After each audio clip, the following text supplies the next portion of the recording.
Khensa ku va mpfuleli channel ya Matimba Emmanuel Maluleke YouTube channel. Kombela mi subscribe ku channel yi kota ku kula ku fana na ti-channel letin'wana.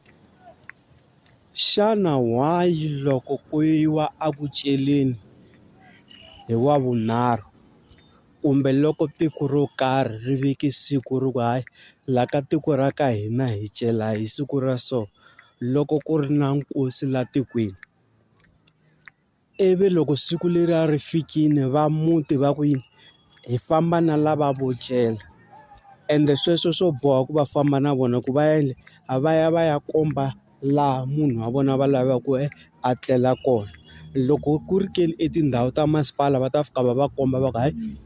ya n'wina nambara hi leyi, before lavaya va sungula ku lunghisela sirha or va sungula ku cela sirha va muti va ta sungula va endla mihivahivani yo karhi. Mihivahivani ya kona hi leyi, va ta fika va endla yini va chela fole va haxa mbewu,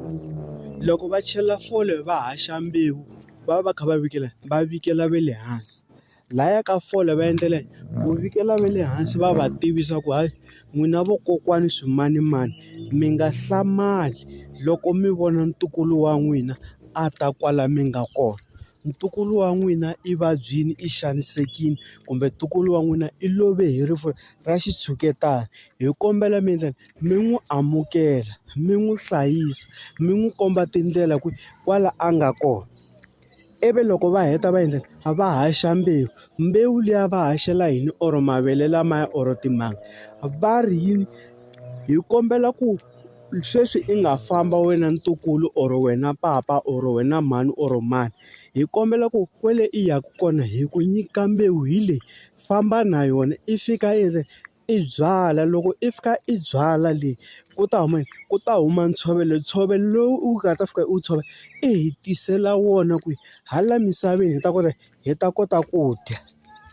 ku hi dya na hina hi nga sali hi sika hi ndlala. Laha va komba yini ku ri famba mara i nga hi siyi evusiwanini hi sala hi hlupheka. Hi swona va endlela ku swona loko va haxa va haxa mbewu liya ivi mi kuma ku na hi siku ra nkosi loko ku ri ku lahliweni ivi vafundhisi loko ku ri ke munhu loyi a nghena kereke va ta ku hi kombela va muti va ta endla swilo swa vona ku sungula kumbe va ta endla loko hina hi hetile ku ta twananiwa kwalano ku ku rhanga mani, ivi va fika va endla mihivani liya a ni munhu loyi a ta va ri a fikile laha sirheni va nga vika xikarhi ka vhiki ku hi ta tlela va va hlamuseta ku hayi se hi yaloye ntukulu hi n'wi tisini n'wi hlayiseni n'wi tlhogomeleni. Se swilo leswiya a hi nandzu kumbe xihoxo kumbe xiyila loko vanhu va fika va ya va vulavulela esirheni before ku nga se ceriwa, va endla mihlolo leyi hinkwayo i ku va va tivisa mikwembu ku va endlani va nga hlamali ku munhu loyi a ta kota ku tlela yini hi kurhula. Mi nge ni hetisa leyi ku na leswiya swo va ku hayi va ri munhu loyiwani i khale a lahlekile i khale hi ri ku n'wi laveni swilo a swi fambi, ivi va ya kwihi va ya ka tin'anga ta maphorofeta va fika va va byela va ku hayi munhu wa n'wina i lovile ko laha mi ya teka masalela ya yena or ntsumbu wa yena mi ta wu lahla kwala kaya, ivi swi lavisisiwa ivi swi kuma ku hayi va ri i celeriwe endhawini yo karhi ivi va n'wi teka va muti va n'wi vuyisa ekaya. Nakona sweswiya vakhegula va ta endla tano or va muti walowo va ta va vulavulela va ku hayi ntukulu hi n'wi landzile leyi a ri kona se hi n'wi vuyise ekaya hi kombela ku mi n'wi hlayisa mi tshama na yena leswi mi nge te a mi n'wi lava mi nga swi tivi hi loyi hi mi tisela yena tshamani na yena mi ta vona yini swilo swa muti walowo swi ta famba kahle. A hi xiyila